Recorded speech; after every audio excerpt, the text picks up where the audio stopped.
represent, baby. I ain't do no wrong. I can clean up good for you.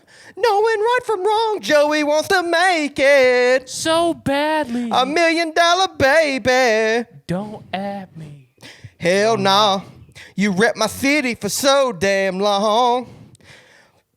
But you still don't notice me. My sound next. VA next. Ricky's at Kyle's neck. Who? Running up a check. Don't at him.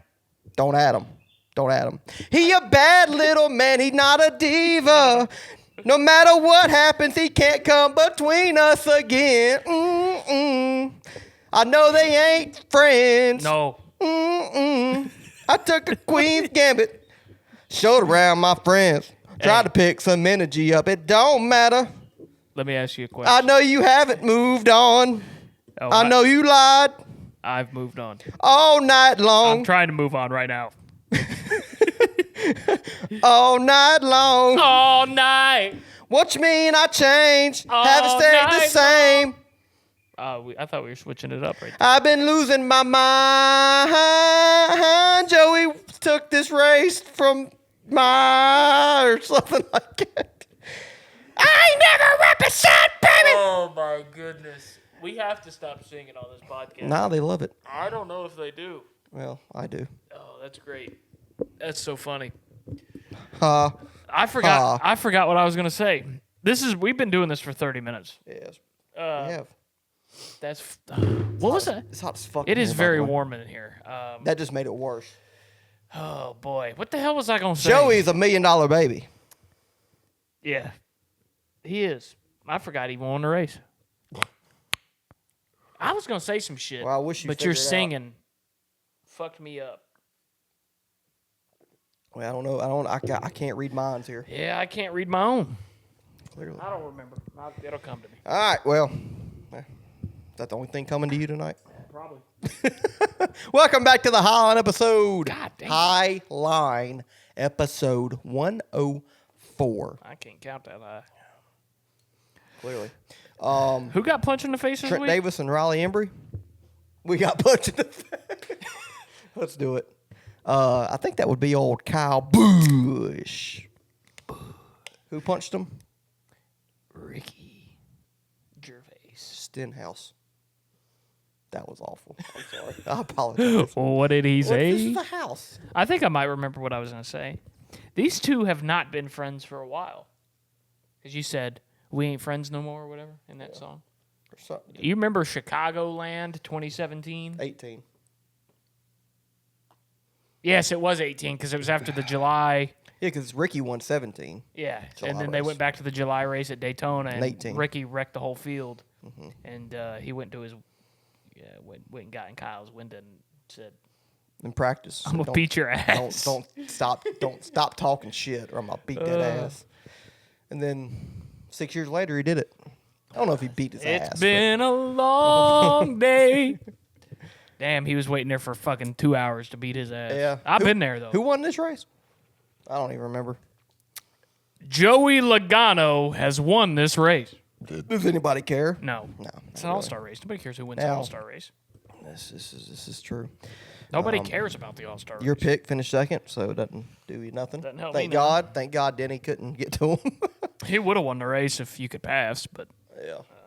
We got a lot to talk about with that and a lot more on this podcast today. But Riley, how's it going? How you doing?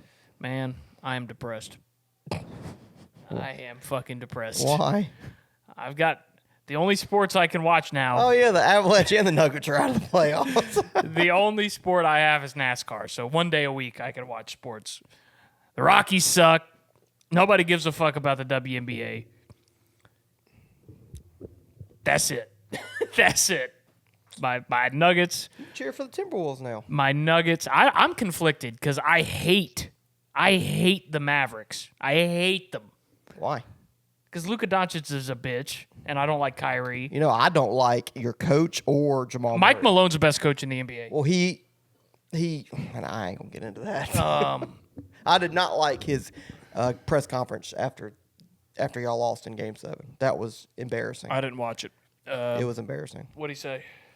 Oh, this team, you know, we're he hadn't talked about this all fucking playoffs all year. Yeah, man, we played till June last year, so we were kind of worn down. I mean, that's true, but you don't say it. Anyways. And you don't get mad at a reporter for asking you a fucking realistic question. But you also have to give these guys some leeway, because if you just got knocked out of the playoffs, Game 7, you got a microphone stuck in your face, and somebody asks you a dumbass question, you're probably going to answer with some shit, too. That's true. But anyways, I try to give people benefit of the doubt in press Jamal Murray, the conferences. same thing. Oh, it's just, I think we're the better team. We just didn't. They were. This is not a basketball podcast. The Nuggets are the better team. The problem is You had 7 games to win. Michael 4 Porter games. Jr. made 3 baskets the whole series. Shit happens. And he's the third best player He's the reason on why team. you're in this fucking thing to begin with. It's not true. Because if he wasn't as good as he was against the Lakers, y'all would have lost to the Okay, Lakers. so maybe he's the reason we won the Lakers series, but he's the reason we lost this one.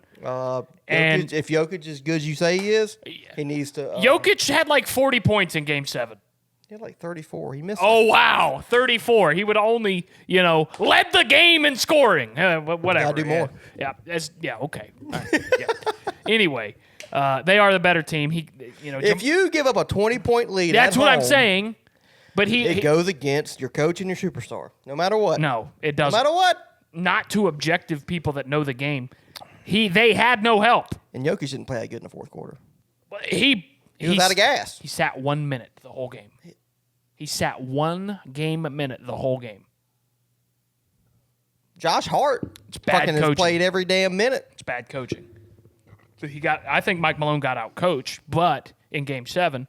But I will also say that Jokic and Murray played lights out. They played good enough for our team to win. Finally, Murray played good. The problem is we have 0 bench scoring. 0. But anyways, Yep. I'm depressed because the Nuggets I'm upset. gave up a 20-point lead in the third quarter and lost by 8 or whatever. Literally, they could have made 2 baskets in the third quarter. See old McDaniels trying to just slam that shit late in the game. KCP I said, turned it off. The fuck you are. When you doing that shit. When Rudy Gobert hit that fucking Dirk away. Nowitzki fadeaway over Jokic, I was just like, you know what? Yeah, this ain't our day. I think I'm going to eat a bullet if I keep watching this. But yeah, and then the Avalanche. The Avalanche, I knew they weren't, Stanley Cup. They're ready. not 2 years ago. Everybody's hurt, and it's just and then we suspended a guy for doing drugs. So, I'm depressed. But hey, Chris finished 3rd. in a race that doesn't matter. Yeah, he So finally beat Kyle Larson to the line. I think you'd rather have the other one over this one. No but shit. When I was watching the end of that race, and they were kind of like side by side duking it out, I was like, Chris gonna get him. Chris, you need to dump him. I was just like, wreck him, please. Get him back. Just wreck him. But then I was like, I'm kind of glad he didn't, because then Chris Buescher would have like 0 fans, because I think Kyle Larson's probably the most popular driver right now, above Chase Elliott. Well, I think that's because Kyle's doing the double, and even when Kurt did the double a decade ago, it's the last time a NASCAR driver has done it. Yeah. He had a lot, like, people did not like Kurt Busch, and people were cheering for him at the Indy 500. And then I was at the 2014 Coke 600 that day. He wrecked out of that race, didn't he? I think they had a parts failure Blew or up something. or something. Yeah. When he landed in the infield before the race, we all were cheering because he finished 6th that day at the Indy 500. Kyle And I Larson. never liked Kurt Busch really until later in his career, and that whole double thing. Like we were cheering like, "Hey, NASCAR guy, go!" Well, Kyle and then Larson- we brought him to Coke 600, and everybody's cheering him on when he lands in the infield. I'm like, "Hell yeah, Kurt! Yeah!" I'm like, God, that's weird to say, but My head hurts. But, damn, too soon. damn shit. It's been 2 years. But yeah, Kyle. Yes, it could be. Well, no, Kyle probably going to finish better than 6, I think. I think there's a. He'll wreck out. I think he'll. I wreck don't out. think so, man. There's a good. I hope he doesn't because I don't want him to get hurt. Kyle has no fear. Now these IndyCar fans are going to hate me saying this. Oh boy, he's not. He might win the race. He's not going to win the race, dude. He's fast. Yes, but he's not just fast. You got it in a race setting. He's fucking fast. He's got to be. If he can figure out the restarts and getting off pit road, he'll have a chance to win the race. He's never. Fernando Alonso should have won this race a couple years ago and almost blew. He would have won the race if he didn't blow up in the same car. A one-off race. I know, but that's still open wheel. IndyCar, from listen. Formula One to Listen, F. What IndyCar's was that? this. I was turning the mic. Oh. IndyCar fans are going to get mad at me for saying this. You've already said it. He's going to win the race. No, I said he can win the race, but this is going to piss them off even more. He's the best driver in the field. He is. Yeah, I mean, I don't argue. And I would say any of the top 25 drivers in NASCAR, if they were to go over, would be the best driver in the field. Why do you have your... My ears were hot. Okay. But what I'm saying is like Mickey Mouse over here. Now, there's a couple guys that you just, might be a little bit just too big to run an IndyCar competitively. Ryan Newman. Yeah. I don't think Newman's getting in one. But Chris Buescher. He's but pretty big boy. I think if you put Chase Elliott in one of those cars, he might not win the race, but he go be competitive. But if you put, do you think if you put Joseph Newgarden in a Cup car at Kansas, he would run in the top 25? According to what car it is. I don't think it matters. It was a Hendrick car, maybe. I don't think so. Or a Gibbs car, but anything other than that, I don't know. And Joseph Newgarden's a good driver, but like the best drivers in America, the best oval drivers in America, go to NASCAR. They don't go to IndyCar. Now, I'm not saying that they wouldn't come over. Well, I mean, that's because the money is in NASCAR. Now, people are going to bring up Jimmy. Yeah, Jimmy went over there and sucked. In the ovals, he was good, though. He was fine on the ovals. Road course, he's never been a good road course. He was fine on the ovals, and that car wasn't the best car in the field to begin with. Yeah. But he was fine on the ovals, and he sucked in NASCAR his last couple of years too. So we haven't seen a prime NASCAR driver go over to Indy. We hadn't seen a prime NASCAR driver go over to Indy since Kurt Busch. And like you said, Kurt Busch not an open-wheel driver. He grew up racing late models at the Bull Ring in Las Vegas. He went over there and had a chance to win the race. Mm-hmm. Was very competitive, finished sixth. We'll get into that later. Yeah, sorry. I'm getting on a tangent. Yeah, I know. So the All-Star race, Joey Logano wins the All-Star race. Second win in a row for Ford, although it's not a points race, so Joey is not locked in the playoffs with this win. He dominated. Led 199 of 200 Who laps. led that other one? Christopher Bell? Brad Keselowski. Wait, what? Yeah. No, he didn't. Yes, he did. How? The one lap that Joey didn't lead was on the lap 100 caution where everybody pit. And I thought Christopher or Denny beat him to the line when they were about wrecked each other. Nope. The only lap was on that lap 100 caution. Everybody pitted. Joey Logano's pit was before the start-finish line. I didn't know that. So Brad beat him to the line on pit road. All right, well. And nobody else led a lap. Okay. Other than that. I didn't know that. I thought it was Denny or Christopher. Interesting. Let's go. So Ford led the whole race. The whole damn thing. But dominating fashion. It really was kind of on Friday, practice was awesome. I said, man, this is going to be like people were up against the wall, in the middle, down low, people way faster than other people, prime tires, option tires. Like it was a sight to see. And Denny even said on the broadcast on Fox when he got interviewed by Jamie Little, he's like, this shit's fun. This shit's good. These tires, it's repave, and these tires, they're going to work. I'm excited. And it was kind of a cloudy, overcast day. Not quite as cold as Bristol when we went in March, but it was around, it was only probably about 10 degrees warmer than that. And the track was kind of cool, and rubber was getting chunked away, kind of not as bad as Bristol, but it was kind of the same way. And we were excited. And then Saturday after the damn torrential downpour, which canceled all the heat races and stuff and the Truck Series race, Sunday was clear skies, 75, 80 degrees. Jason Tatum being a little pussy. Fucking hate him. Hot. Let's stay focused here. And it kind of it didn't, like the open race wasn't bad, but Austin Dillon, I think, got I think he chose either the prime or the option tires.